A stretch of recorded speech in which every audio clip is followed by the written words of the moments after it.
Nós tivemos aí essa condição aí da pandemia, né? Onde diversos governadores aí travaram alguns duelos aí, né? E o governador Renato Casagrande, penso eu, ele teve um bom posicionamento com relação a este comportamento dele dentro da pandemia. Uhum. Esse bom comportamento dele dentro da pandemia, isso é refletido, obviamente, na hora do voto, né? Você acredita, então, as decisões de fechar o comércio, de exigir o uso de máscara, você acredita que isso pode refletir positivamente para ele? Exatamente. Eu penso que ele, de forma muito equilibrada, né, ele sofreu ataques de forma veemente, né? A gente vai observar que era esquerdista, que é comunista, que é isso, que é aquilo outro. Então ele passou um período realmente delicado, né? Mas ele manteve firme e, além de ter se mantido firme, ele foi um camarada, um governante muito equilibrado. Ele manteve ali o equilíbrio. Então, em momento algum, ele arredou pé, né? Então, ele manteve a condição de um semi-lockdown, vamos dizer assim. Houve muita acusação assim, de abuso. Você acredita que houve abuso por parte assim, dos fechamentos, por exemplo? Alguns comerciantes reclamaram muito. Fechou, deixei de ganhar dinheiro, deixei de trabalhar. Para mim, isso foi abuso. E você acredita que houve excessos? Eu penso que foi um mal necessário. Era necessário naquele momento que se comportasse daquela forma, né? Senão ele não conseguiria controlar, né? Assim mesmo perdeu-se muita gente, né? O Espírito Santo chegou, se não me falha a memória, o Roberto Silvari chegou a ter 98% dos leitos ocupados, né? Então, o comportamento governamental do Estado do Espírito Santo, eu aqui na minha condição de avaliador, de analista político, eu avalio como positivo. Ele conseguiu controlar a duras penas, né?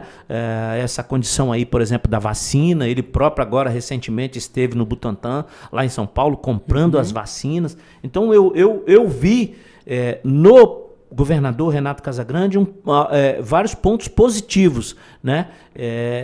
De toda essa celeuma que causou a pandemia, né? E esse comportamento dele tem se refletido eleitoralmente. Tá? Ele vai ter alguns adversários aí que estão buscando um lugar ao sol, né? Por exemplo, tem o Manato, né? Que é um dos pretensos candidatos a governador, de novo, como ele já veio.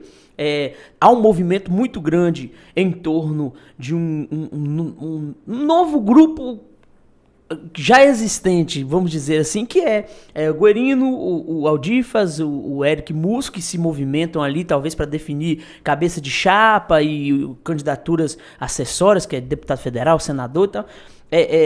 Você acredita que o governador Casagrande ele vai ter algum tipo de dificuldade para ele disputar essa eleição?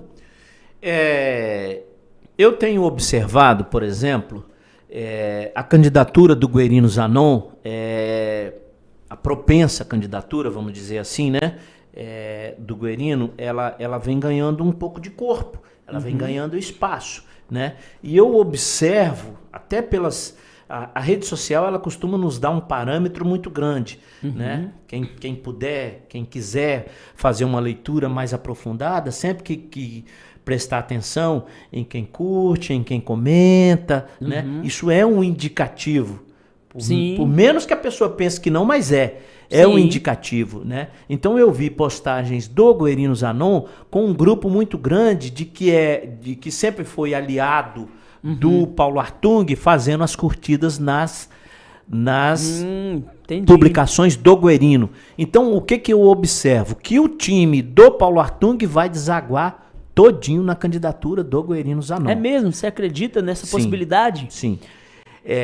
Até para fazer uma frente. Não vejo o Manato com possibilidade quase que mesmo nenhuma. Tendo o apoio do Palácio da Alvorada? Ele vai ter dificuldade, inclusive, pelos bastidores de Vitória, ele vai ter dificuldade, inclusive, de se colocar como candidato de fato. É mesmo? Você acredita nisso? Mas ele por quê? Teria outro que gostaria de tomar a posição? Não, porque ele vai estar ele vai estar desidratado eleitoralmente.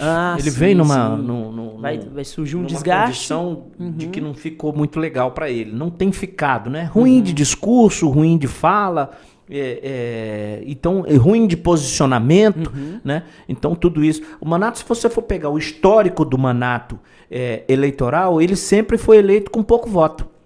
A esposa dele agora recentemente foi eleita também com pouco voto. Sempre ali, como diz o outro, na política costuma-se dizer na rabeira, né? Ele sempre foi eleito assim. Então o Manato sempre teve essa condição, entre aspas, né? Sim. De nunca ter uma capilaridade muito grande eleitoral. Então eu não consigo ver ele se viabilizando dessa forma. Então dá-se a impressão, a não ser que aconteça algo diferente, mas a disputa seria do Renato Casagrande com o Guerino Zanon. Mas aí a gente faz algumas observações. Sim.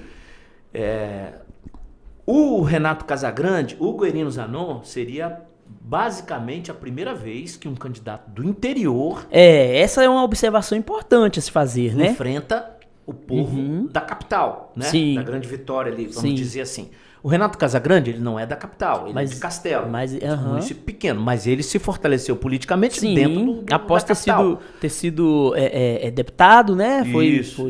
Então ele fez a história política dele dentro da região da Grande Vitória. Sim. O Paulo Artung, por exemplo, é de Iguaçuí, outro município pequenininho, menor do que Castelo ainda, mas onde é que ele se fortaleceu politicamente? Na Grande Vitória, né? Já o Guerino não. O Guerino iria para esse embate sem ser da região da Grande Vitória. Sendo genuinamente da região de do Linhares, interior, do norte, né? do estado. Exatamente. Né? Então ele está prefeito, segundo consta, ele vai renunciar ao mandato agora em abril. Sim. Ele vai sair do seu mandato, né, de prefeito, para que ele faça essa disputa aí. Mas você acredita que o histórico dele vai beneficiar ele ou ele ainda tem pontos ainda que ele precisa melhorar para ter esse enfrentamento aí com o atual governador, assim, e ter pelo menos uma chance de disputa? A chance de disputa dele passa por Paulo Artung. Pelo endosso da candidatura candidatura ele vai dele. precisar da chancela e vai ter a chancela de Paulo Artung. Mas e aí como fica dentro dessa candidatura? Como fica o Paulo Artung então nessa história aí, sendo que ele até então seria um dos pretensos candidatos a governador? Não seria mais. Não vejo ele. Ele não viria para vejo ele outro mais. cargo? Não sei se ele disputaria para Senado ou se não disputaria absolutamente nada. Apenas daria esse endosso aí do Guerino Zanon. O Guerino Zanon, com certeza, que já teve, inclusive, essa conversa com o Paulo Artung, porque ele não iria estar se engraçar, né? Como colocar se o fala barco dele na rua, como diz o outro, se não tivesse tido uma prévia com o ex-governador Paulo Artung, que é uma águia muito grande, né? Todo mundo tem a sua admiração e o seu respeito pelo governador Paulo Artung. E o Espírito Santo, eu vejo que o Espírito Santo ganhou muito com isso, né? O Espírito Com Santo, essa dobradinha que você disse? Isso. O Espírito Santo vem desde 2000, né? E 2 com ou é Renato Casagrande ou é Paulo Artung.